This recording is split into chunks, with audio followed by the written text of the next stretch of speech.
নমস্কার বন্ধুরা, আজ যাই সিম্পল ব্লগ নিয়ে আইলাম। আজ যাই আমলিগেট গেলাম বাবার বাড়ি।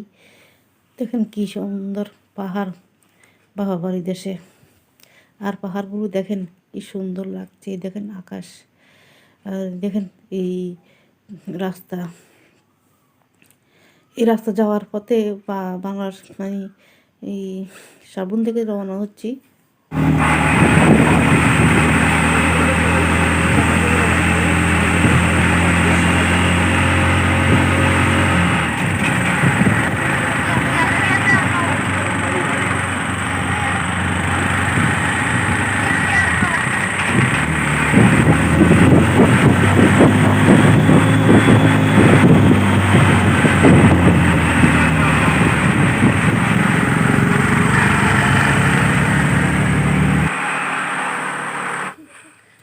দেখেন এই আমলিঘাটে এসে পড়লাম।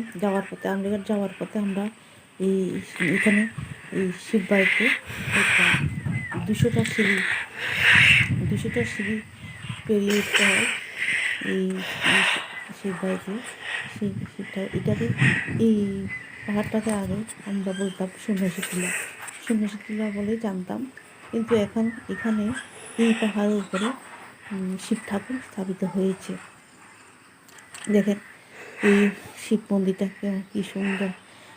বন্ধুরা, আপনারা কখনো যদি এই আমলিঘাট না আসে থাকেন তাহলে একবার হলে এসে দেখে যাবেন। অপূর্ব সুন্দর লাগে পাহাড় দেখতে, খুবই সুন্দর লাগে। আমার কাছে খুব ভালো লাগে। আমার নিজের বাহার বাড়ির দেশে হয়ে আমি প্রথমবার এই শিববাড়িতে এসেছি। কিন্তু আগে তো বলতো সবাই সন্ন্যাসী টিলা, তখন শিবের কোনো শিব ছিল না, তখন সন্ন্যাসী টিলা বলতো সবাই। জানতাম সন্ন্যাসী টিলা, আমি তখন কখনো আসিনি। এই প্রথমবার এখানে শিব ঠাকুর আছে বলে জানা গেছে, তাই শিব মন্দির দেখতে এসেছি। দেখেন কি সুন্দর পাহাড়, আর দেখেন নদী, কি সুন্দর গাছপালা। আমার বেশ খুব ভালো লাগছে। 200টা সিঁড়ি দিয়ে উঠলাম এই পাহাড়ের উপরে। জায়গাটা এত সুন্দর লাগছে মানে। আর দেখেন এখানে এই শিব মন্দিরটা, শিব ঠাকুরকে দেখে এসে খুব ভালো লাগলো এখানে। এই দেখেন আমার ছেলে বসলো, আবার দৌড়াদৌড়ি করতে আছে। এখন চলে যাব। এই দেখেন ছেলে বাবা নিয়ে ছোটাছুটি করছে। এখন আবারও অটো চলতে যাচ্ছি।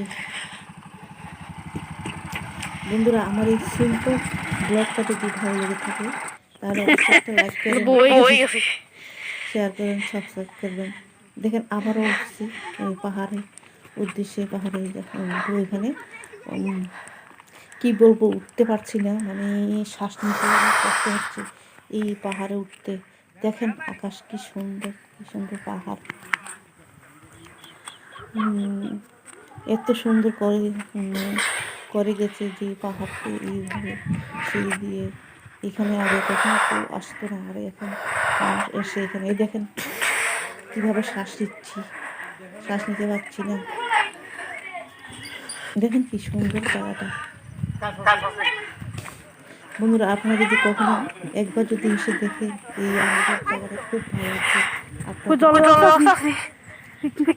এখানে বলে পিকনিক, এখানে নাকি পিকনিকও হয়। আপনারা এসে, বন্ধুরা, আপনারা যদি পিকনিক করতে ইচ্ছে হয় এখানে এসে